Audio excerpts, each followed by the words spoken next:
vivamos a la luz de tu palabra. Te lo pedimos, oh Padre, en el mérito de Cristo Jesús. Amén.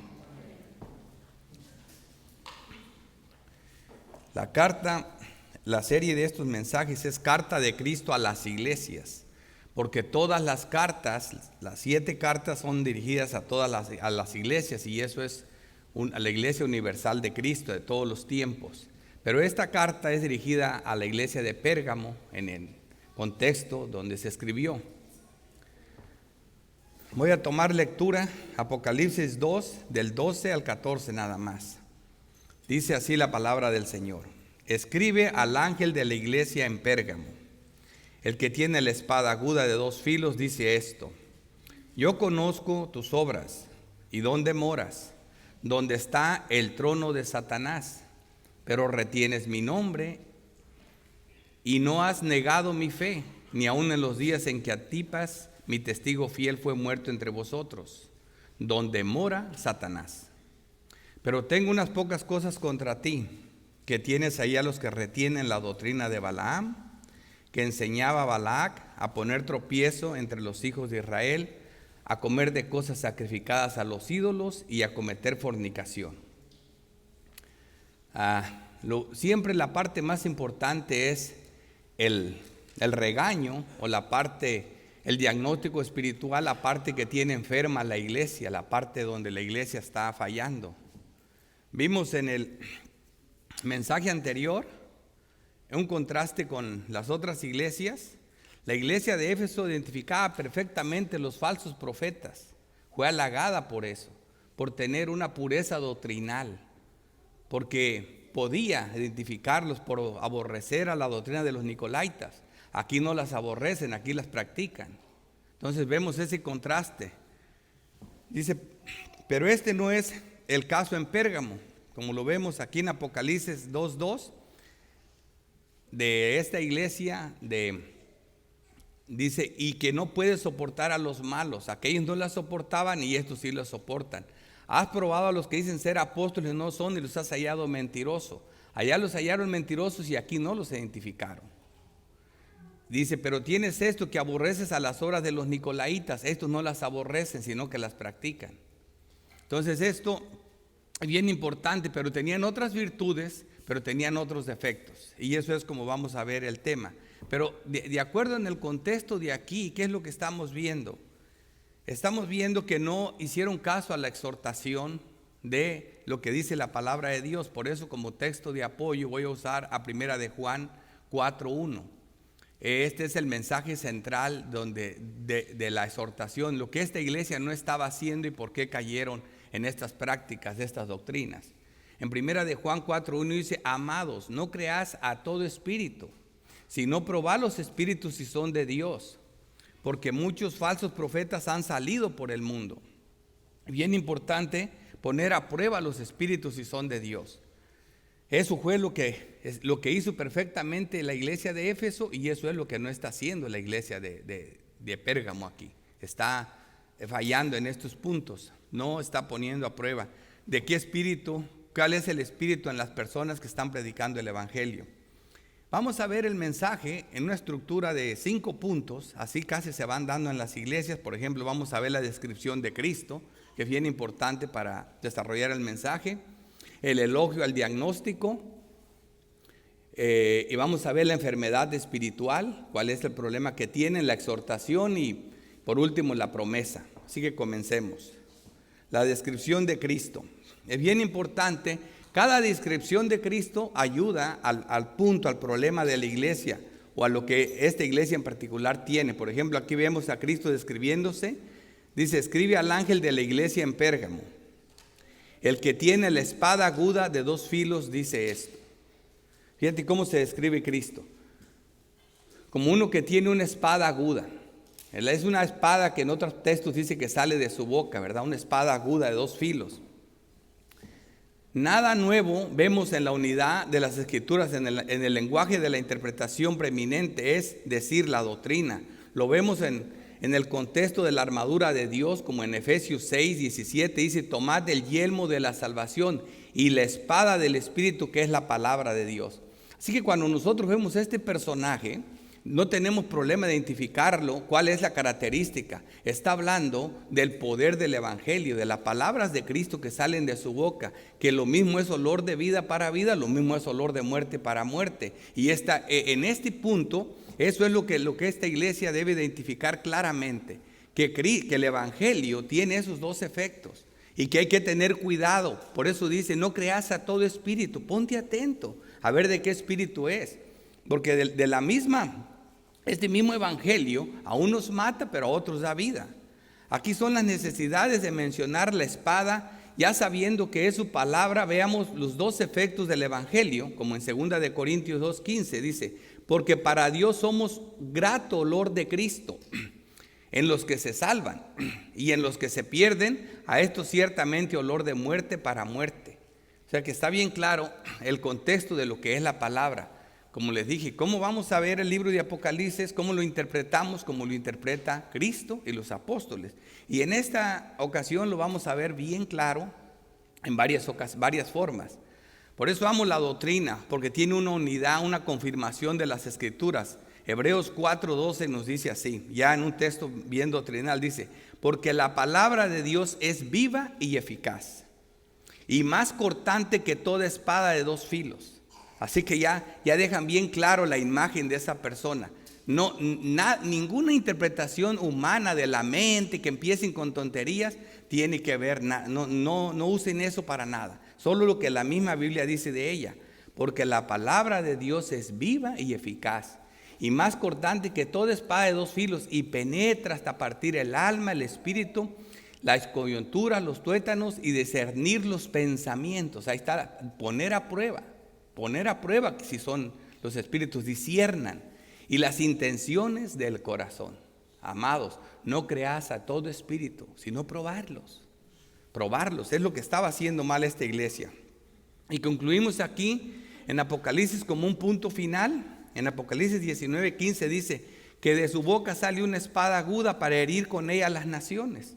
Por eso le digo, ahí está la advertencia, para si no se arrepienten de lo que están haciendo en esa iglesia. Y él la regirá con vara de hierro, y él pisa el lagar del vino del furor de la ira de Dios Todopoderoso. O sea que un filo mata, un filo es terrible, el otro da vida. Y los demás fueron muertos con la espada que salía de la boca del que montaba el caballo, y todas las aves se saciaron de las carnes de ellos. Así que ya tenemos esta imagen de Cristo. ¿Cuál es la advertencia? ¿Cómo se presenta? Es bien importante. Ahora vamos a ver el elogio al diagnóstico espiritual.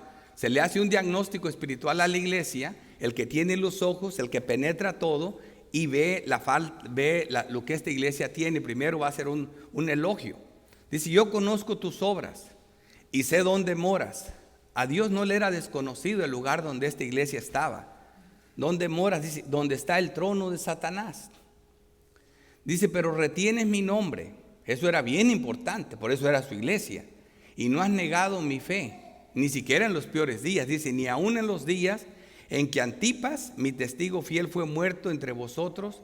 Y vuelve a decir, donde mora Satanás. Entonces, bien importante. Y aquí otra vez ya están las mentes listas en el mundo, y siempre las diferentes cosas. Allí cayó un meteorito, que allí moraba Satanás. No, que allí está el trono de Zeus de 13 metros de altura, y que los romanos le llamaban Júpiter, y que ese es el trono de Satanás. Y puras cosas de la mente que no tienen. La Biblia no se interpreta con la historia, la Biblia se interpreta con la Biblia. Así que vamos a ver todo esto. Esto es solo la parte literal de cómo vivían en Pérgamo. Un poco de exégesis. El altar de Zeus, que le llamaban Zeus Soter. La palabra Soter significa salvador. Zeus Salvador. Parecía como un trono. O sea, eso era una de las cosas más grandes que tenía esta ciudad. Una ciudad que estaba, a diferencia de Éfeso y de Esmirna, que estaban en la costa. Esta estaba solo como a menos de 20 millas de la costa, pero como estaba en una montaña se podría ver el mar Egeo, lo que es aguas del Mediterráneo, o sea que era parte de lo mismo. Pero hay otra cosa bien importante que tenían allí, el culto a lo que se llaman a Asclepio. Y Asclepio, Soter, o sea Asclepio salva, se referían a una serpiente, un símbolo conocido por todos, lo que usan en los hospitales, una serpiente, eso como la salud, salva o sana. Entonces había una escuela de medicina muy importante, o sea que de las cosas grandes que tenían en esa ciudad era una gran devoción por la medicina, había buenos médicos y aparte tenían la segunda librería más grande del Imperio Romano. La primera estaba en Alejandría y la otra aquí. Aquella usaba papiro, esta usaba pieles, pérgamos, por eso se llamaba la ciudad eran pergaminos, porque eran pieles, estaban escritos en pieles y los otros en papiro. Así que esto era en el contexto de la ciudad. Eso es muy común con todos ahorita, por ejemplo, con unas ciudades ahora. Ahora, ¿dónde vivimos nosotros? En este presente siglo malo, como dice la palabra de Dios, vamos a interpretar esto como la Biblia lo interpreta. En este presente siglo malo, dice Gálatas 1:4, es donde vivimos nosotros. O primera de Juan 5:19 dice, sabemos que somos de Dios y el mundo entero está bajo el maligno. También donde Satanás tiene su trono, en el mundo. Ahí tiene su trono, en el mundo. No tenemos que decir, ay, gracias a Dios que no estoy en Pérgamo. No, estás en Houston. Y aquí Satanás también tiene su trono. No hay para dónde te vayas. ¿Dónde está el trono de Satanás? ¿Dónde mora Satanás? Ahí está, ¿verdad? Judas personifica perfectamente el espíritu de Balaam en su intrínseca avaricia al dinero y posesiones políticas, como la fama y el poder. Eso es lo que Judas creía, por eso se perdió. Siempre él creía, como él cargaba el dinero, que iba a ser el tesorero del imperio. Por eso él estaba loco porque Cristo tomara el poder. Él creía realmente que Cristo tenía poder para tomar el imperio y que Roma ahora iba a ser gobernada por Cristo. Ya Cristo iba a ser la cabeza del imperio. Y en Juan 6:70 dice, Jesús le respondió, ¿no sé escogido yo a vosotros los 12 y uno de vosotros es diablo? Aquí lo que quiero que entiendan, cómo nosotros llamamos, ¿dónde está el trono de Satanás? ¿Quién es realmente el diablo? Aquí Jesucristo llamó diablo a Judas Iscariote, un apóstol de los que andaban ahí, un apóstol cuya reputación era impecable para todos los demás. Era el hombre más confiable, tanto que Cristo les dijo que él lo iba a traicionar y ninguno le creyó a Cristo. Ninguno le creyó. O sea, imagínate la fama que tenía Judas, y sin embargo Jesús no tiene problema en decir, mira, aquí está un diablo. Este es un diablo. Así que ¿quién estaba ahí? El diablo. Solo sus ovejas reconocen su voz y entienden su palabra. Juan 8:43. Porque no entendéis mi lenguaje, porque no podéis escuchar mi palabra. Aquí está la diferencia de lo que son los hombres hijos de Dios y los hombres hijos del diablo, hermanos. En este mundo solo hay dos clases de personas. Así que no se preocupen mucho en saber cuál es el trono de Satanás, del diablo. Aquí solo hay dos clases de personas. Porque no entendéis mi lenguaje. Los que no entienden su lenguaje, los que no pueden escuchar su palabra, no son sus ovejas. Entonces, ¿quién es su papá? Vosotros sois de vuestro padre el diablo y los deseos de vuestro padre queréis hacer. Es bueno que las escrituras nos digan de qué estamos hablando aquí. Solo basta con ser hijos de Dios, solo basta con no ser hijos de Dios para ser hijos del diablo. O eres de uno o eres de otro. Primera de Juan 3:10 dice, en esto se manifiestan los dos grupos, los hijos de Dios y los hijos del diablo. O sea, aquí está medido, aquí está toda la gente, unos u otros, hijos de Dios, hijos del diablo. Todo aquel que no hace justicia y que no ama a su hermano, características de los verdaderos creyentes, no son de Dios.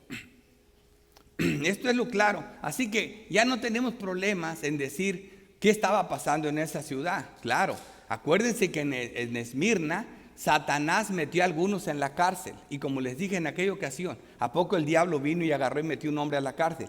Ahora si les pregunto, ¿quién piensan ustedes que metió en la cárcel a las personas de Esmirna? El gobierno. ¿Qué gobierno? Roma gobernaba. Así que fue algún soldado romano enviado por algún político o a una persona del gobierno romana que metieron a estas personas a la cárcel. Así que Juan no tiene problema en decir que aquí está el trono de Satanás. ¿Por qué? Porque esa ciudad era un centro político, cultural, era importante. Entonces, por esa razón, allí Satanás estaba su trono. En otras palabras, está edificando el imperio romano con el trono de Satanás y al mismo poderío de Roma y a las personas.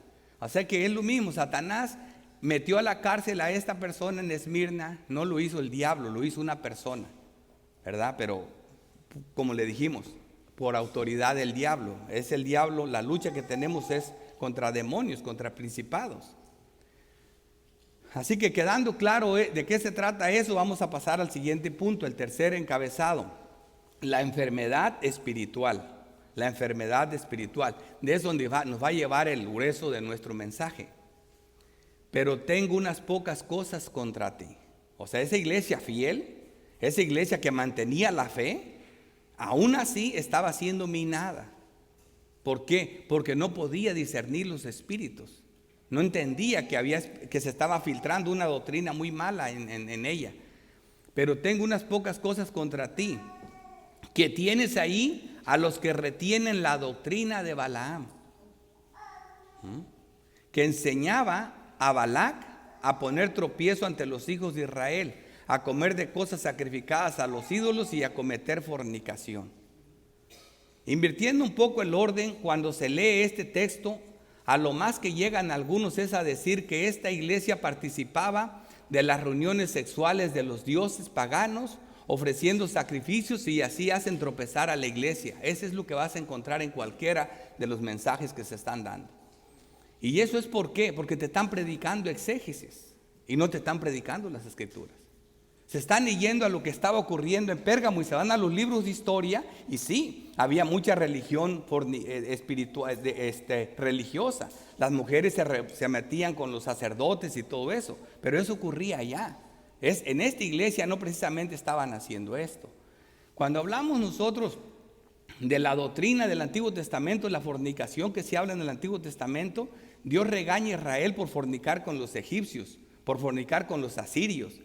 Y la gente y la mente pareciera que está hablando de una fornicación literal, y así la describe literal, pero se refiere a una fornicación religiosa, de índole religiosa. Y ahorita lo vamos a ver más claro en el desarrollo del tema. Así, pero para entender bien claro, primero vamos a ilustrar esto. Si aquí vemos a Balaam ya no existe, miles de años atrás ya no existe, pero aquí están sus doctrinas, aquí está el espíritu de Balaam. Por eso, hijitos, no creas a todo espíritu, probarlos. Aquí se les coló el espíritu de Balaam.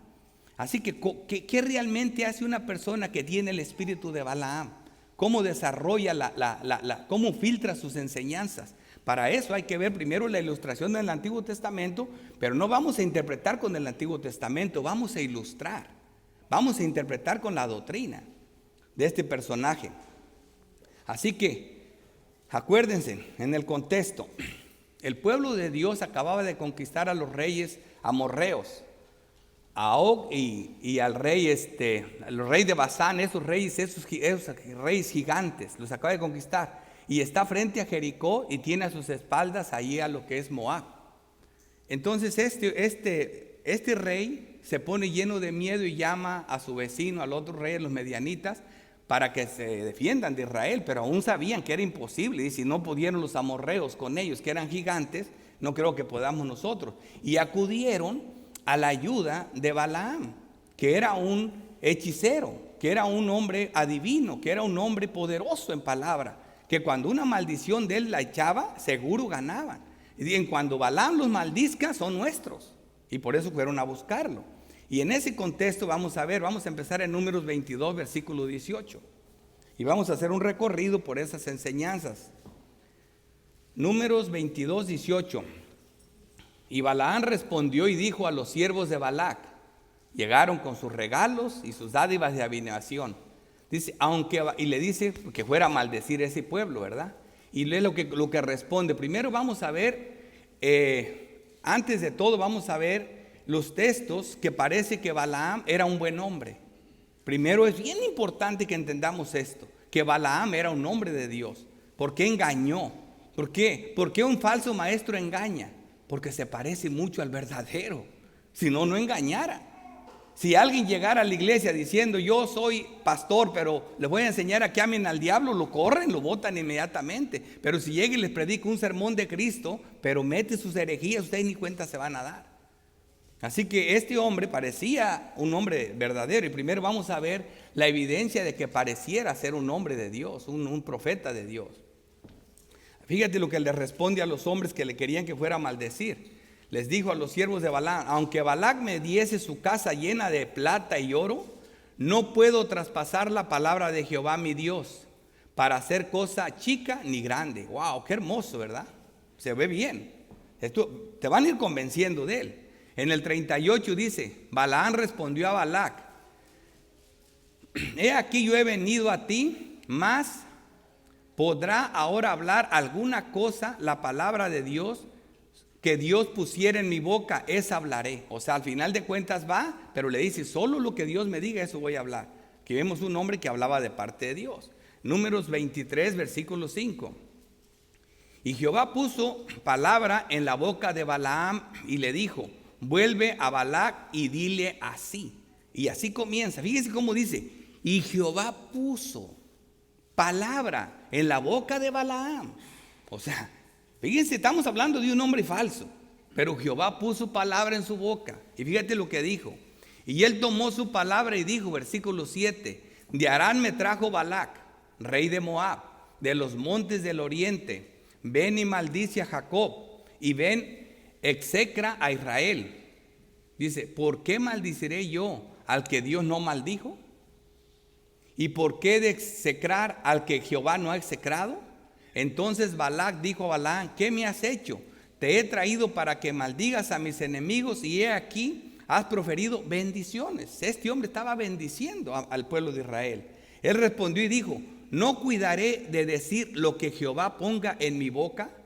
¿Cuántos hombres se paran en los púlpitos diciendo que solo dicen lo que la palabra de Dios dice? Es más, si tú le revisas a cualquier iglesia su confesión de fe, ¿en qué creen? ¿En qué creemos? Creemos que la Biblia es la máxima autoridad y la palabra de Dios, y hacemos lo que las escrituras dicen. Todos dicen eso.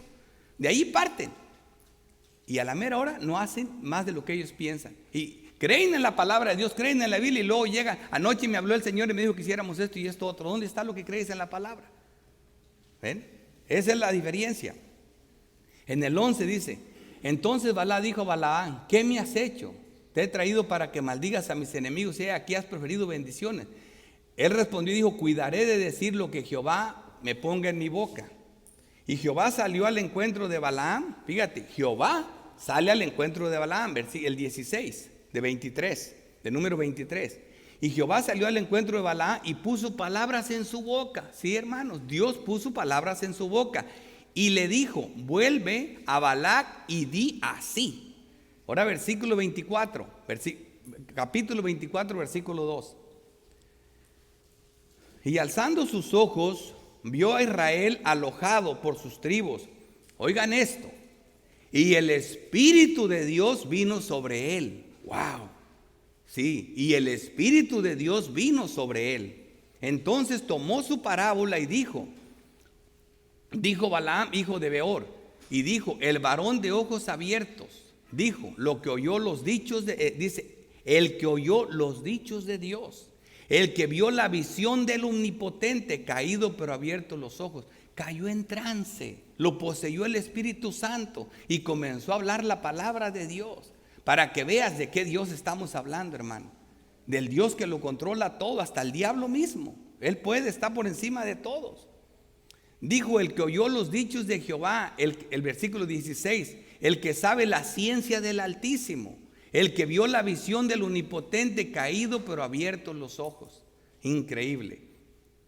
Pero ahora vamos a ver quién realmente era este hombre. Ahora vamos, hasta aquí, wow, era un hombre de Dios. Pero ahora vamos a ver quién era, y sin llegar a la doctrina todavía. Números 22, 7. Fueron los ancianos de Moab y los ancianos de Medián, con las que dádivas y adivinación. O sea, iban a consultar a un hombre, a un brujo, a un hombre que servía, que cobraba por adivinar. Llevaban las dádivas y adivinación. Él dice, en su mano. Y llegaron a Balaam y le dijeron las palabras de Balac. Primero, versículo 17. Porque sin duda te honraré mucho, le dice, y haré todo lo que me digas. Ven pues ahora, maldice a este pueblo. Le ofrecen dádivas y adivinación, dinero, regalos y todo, y le ofrecen honrarlo. Él buscaba honra para sí. Versículo 19. Os ruego por tanto ahora que reposéis aquí a esta noche, para que yo sepa qué me vuelve a decir Jehová. La primera vez que llegaron los hombres a hablar con él, le dijo Dios: no vayas con ellos, no puedes maldecir a ese pueblo porque bendito es, punto. Y ahí tenía que haberse acabado la historia. Pero cuando regresaron con más honra, prometiéndole más honra, con más dinero, rápido dice: déjame a ver si en la noche le tuerzo la manita a Dios. Espérense aquí a ver qué me dice Dios. Le iba a decir lo mismo, pero Dios le dijo: órale, ve, ¿quieres maldecir? Te voy a mandar, pero a bendecir. En ese sentido fue que pasaron todo. Y luego vemos en el versículo 22. Y la ira de Dios se encendió porque él iba. Y Dios le dijo que fuera, ¿verdad? Dice: porque él iba. Y el ángel de Jehová se puso en el camino por adversario suyo.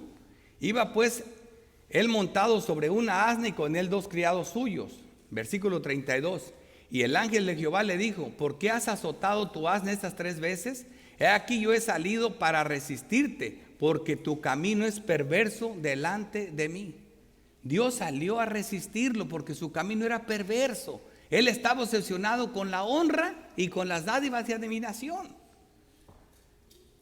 El asna me ha visto y se ha apartado luego, le dice el ángel, de delante de mí estas 3 veces. Y si de mí no se hubiera apartado, yo también ahora te mataría a ti, y ella dejaría viva. Entonces Balaam dijo al ángel de Jehová: he pecado. Reconoció, sabía que había pecado, porque no sabía que tú te oponías delante de mí en el camino. Mas ahora, si te parece mal, no me volveré.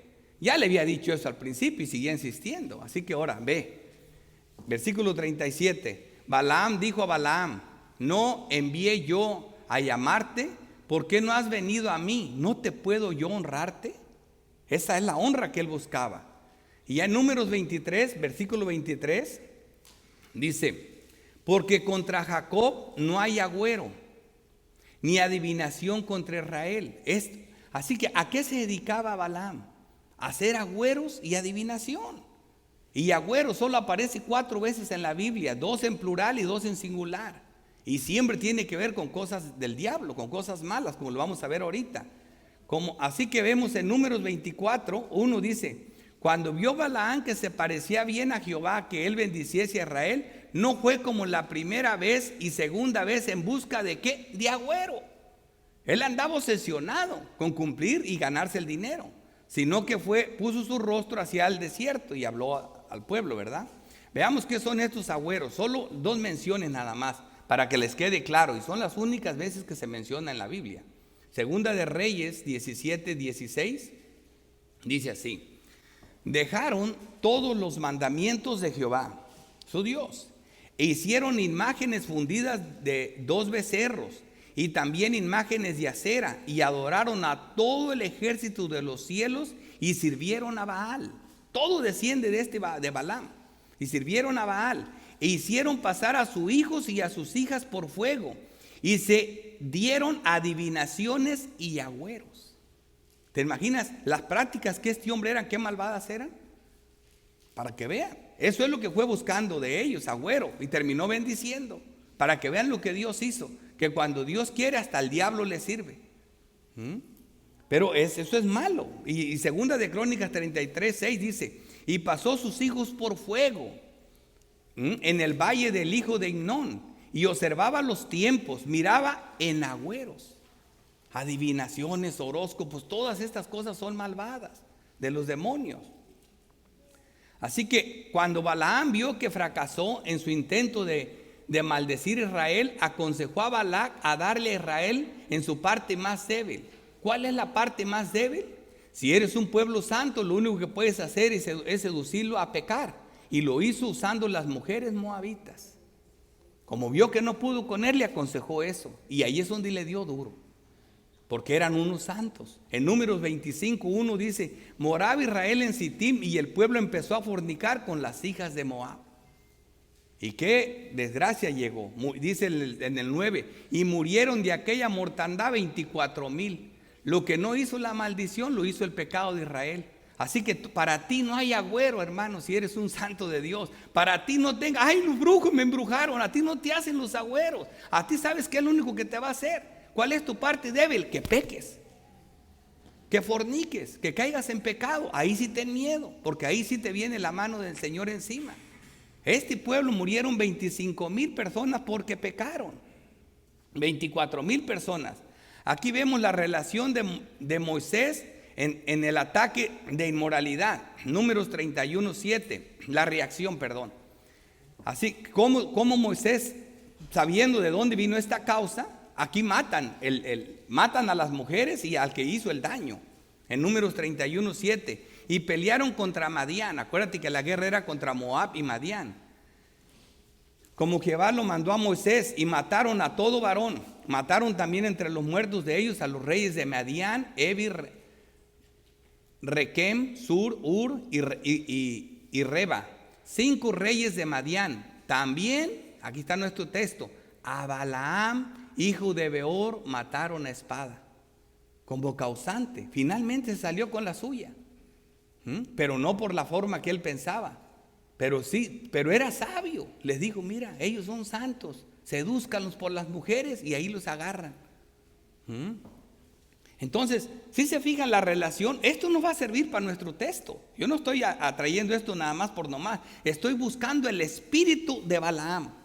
Lo estoy buscando para que sepan cómo se combinaba en qué. Entre la amistad con los reyes. Luego, pastores, amigo de reyes, predicador de presidentes. Cuando un pastor tantito le predica a un importante, anda presumiendo por todos lados que le compartía el evangelio al presidente, como si eso fuera tan importante. Y ahí es donde se empiezan a mezclar esas cosas. Amistad con los reyes y por otro lado, las mujeres. ¿Se me entiende? Las mujeres, caer en pecado. Así que aquí vemos estas cosas por donde se estaba deslizando todo esto. Hasta aquí sería suficiente para conocerlo. Sin embargo, es la doctrina la que tiene la última palabra y con esto comprobamos que tenemos la correcta interpretación de que él era un falso. Segunda de Pedro 2:14. Hablando de los falsos maestros, dice que tienen los ojos llenos de adulterio. Y esto era la marca de este hombre. Ahora ya lo conocen un poco más. Dice, no se sacian de pecar, seducen a las almas inconstantes. ¿Ves? ¿A quién seducen? ¿Ves la doctrina? Ya la fornicación literal ya no es tan literal. Ahora es a las almas inconstantes. ¿A qué las seducen? A que forniquen, como lo dice Santiago. ¿Ves cómo está cambiando la idea en la doctrina? Seducen a las almas inconstantes. Tienen el corazón habituado a la codicia y son hijos de maldición. Codicia, hijos de maldición. Han dejado el camino recto y se han extraviado siguiendo el camino de Balaam.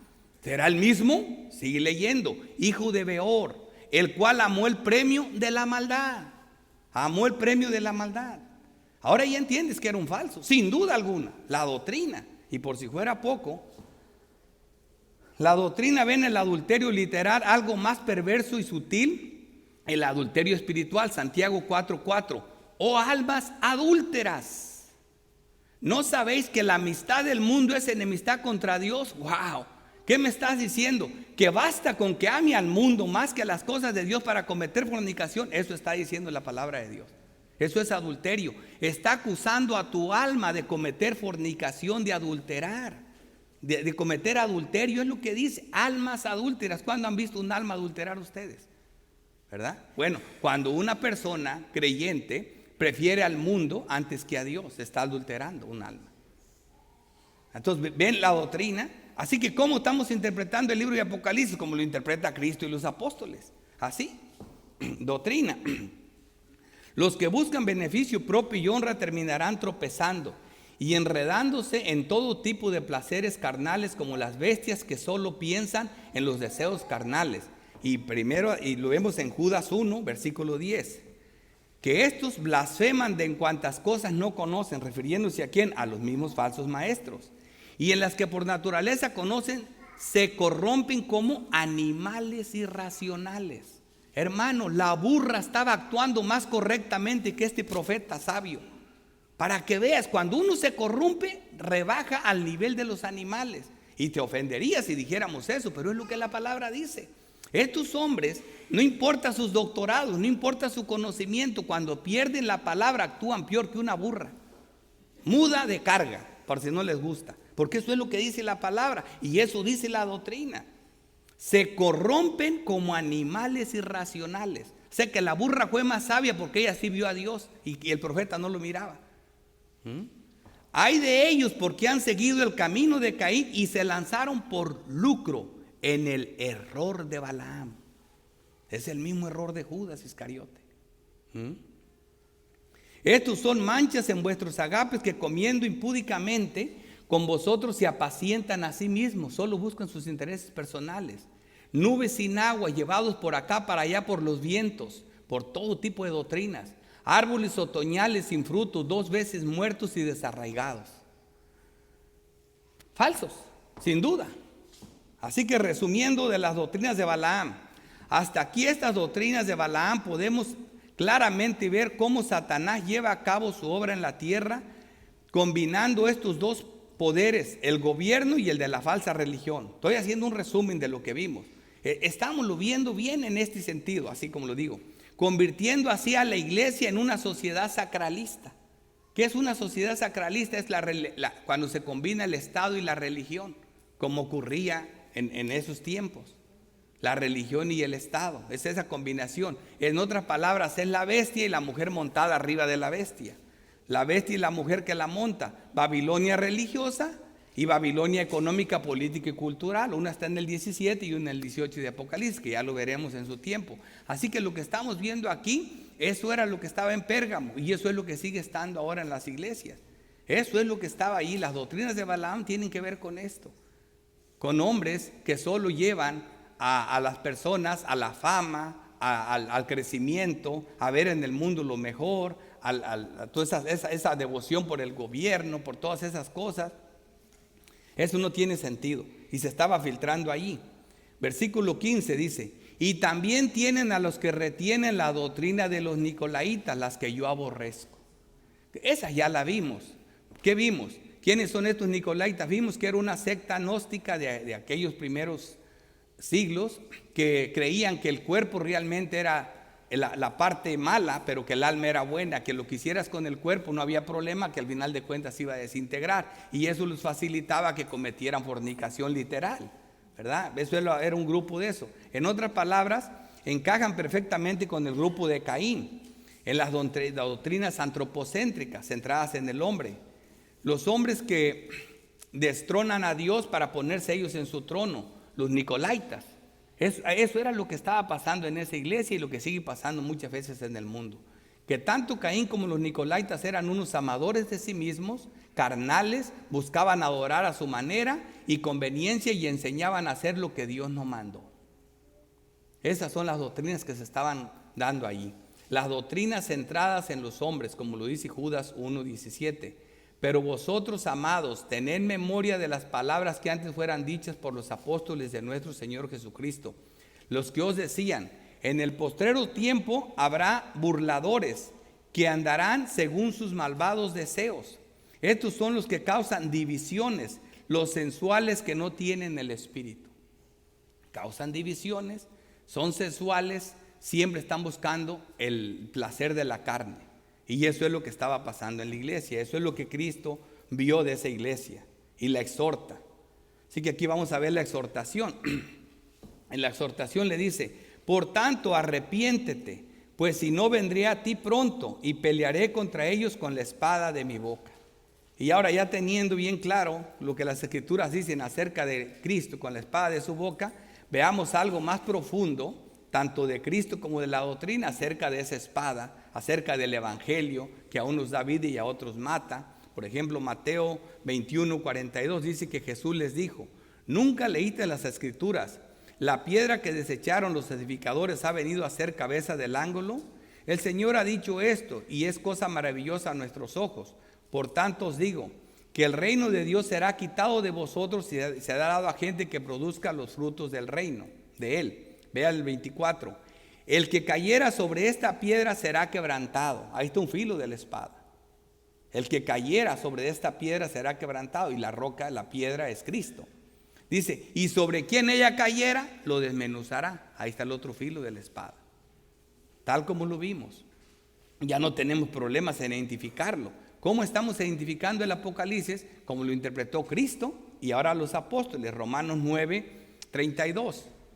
Porque dice, vamos a empezar desde el 30, dice. ¿Qué pues diremos? ¿Que los gentiles que no iban tras la justicia la han alcanzado? La justicia, es decir, la justicia que es por la fe. Más Israel, que iba tras una ley de justicia, no la alcanzó. ¿Por qué? Porque iban tras ella no por fe, sino como por obras de la ley, pues tropezaron en la piedra de tropiezo. Como le dije, el mismo evangelio para unos los hace tropezar, unos no la miran.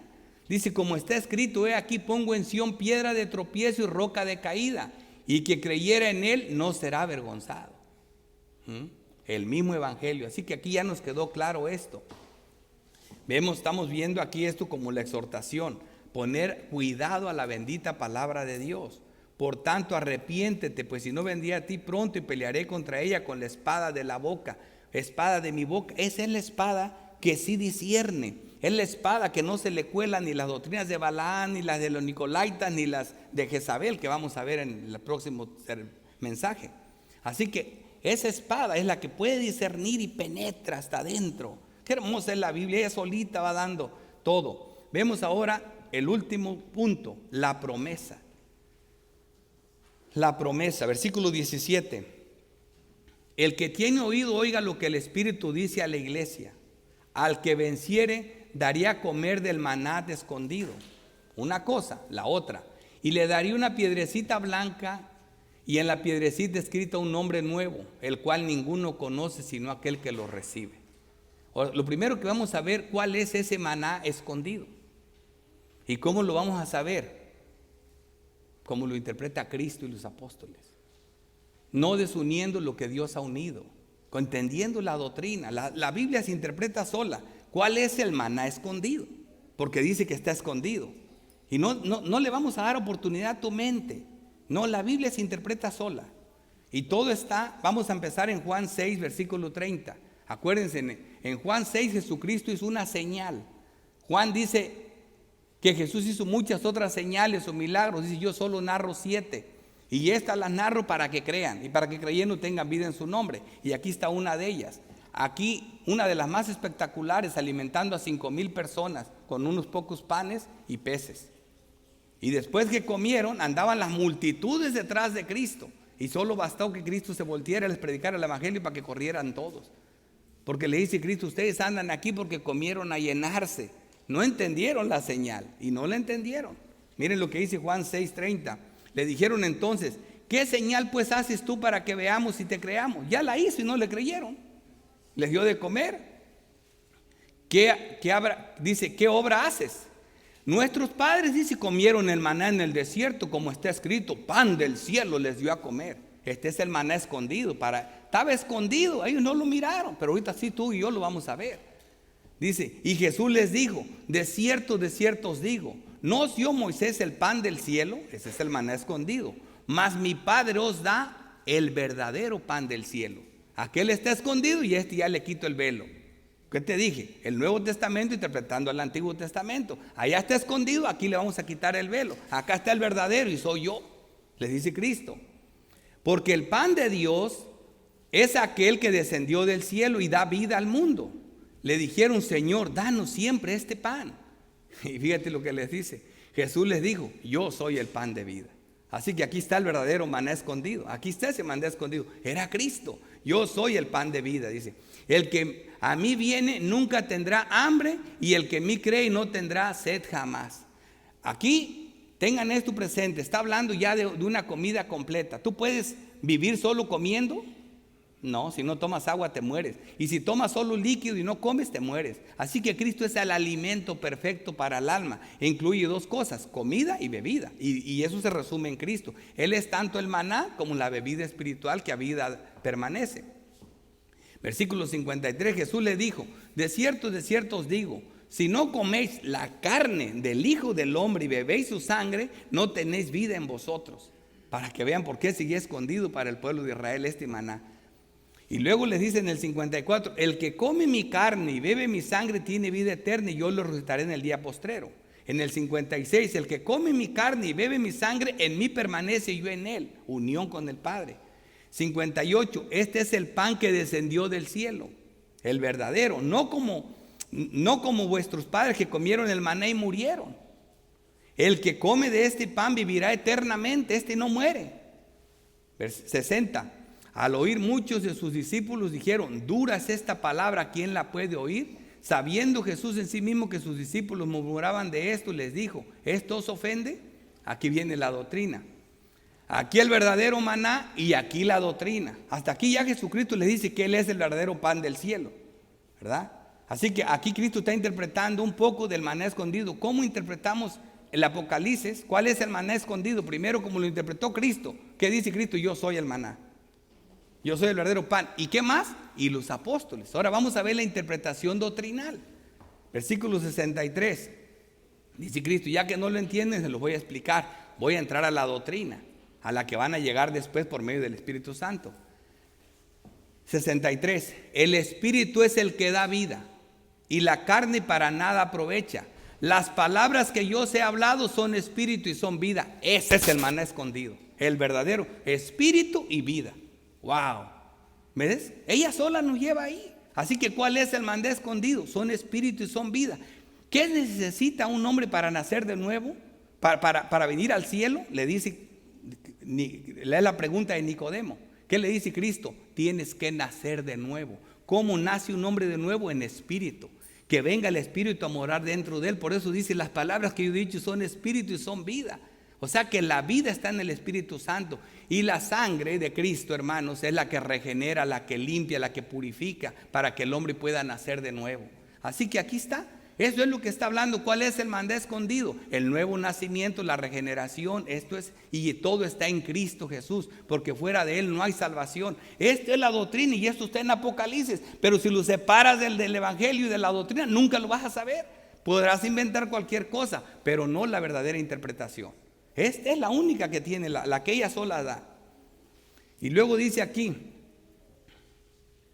¿cómo se aplica el nuevo nacimiento? Por el Espíritu Santo, nos quedó claro. Dice, y le daría una piedrecita blanca, y en la piedrecita escrita un nombre nuevo, el cual ninguno conoce sino aquel que lo recibe. Nada nuevo para nosotros tampoco.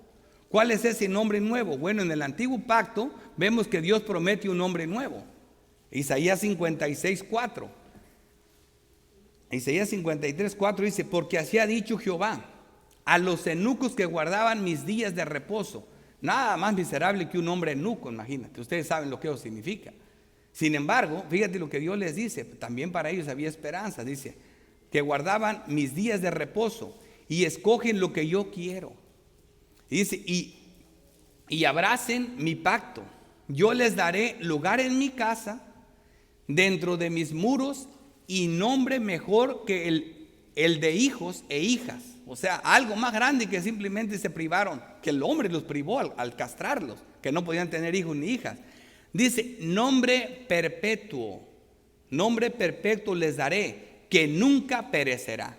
Así que Dios promete un nombre. ¿A los qué? A los que obedecen, a los que guardan su pacto, a los que temen al Señor, a su pueblo. Isaías 65:15. Y dejaréis vuestros nombres por maldición a mis escogidos, y Jehová el Señor te matará. Dice, y sus siervos, aquí está el contraste, llamará por otro nombre. No el nombre que tenemos por el calendario, no el que nos pusieron nuestros padres, escogiendo en el calendario, y según lo hicieron con buena intención, porque si no te ponían el del calendario no te abría la puerta a San Pedro. Pero eso no es. Dios nos tiene un nombre, a todos, un nombre nuevo.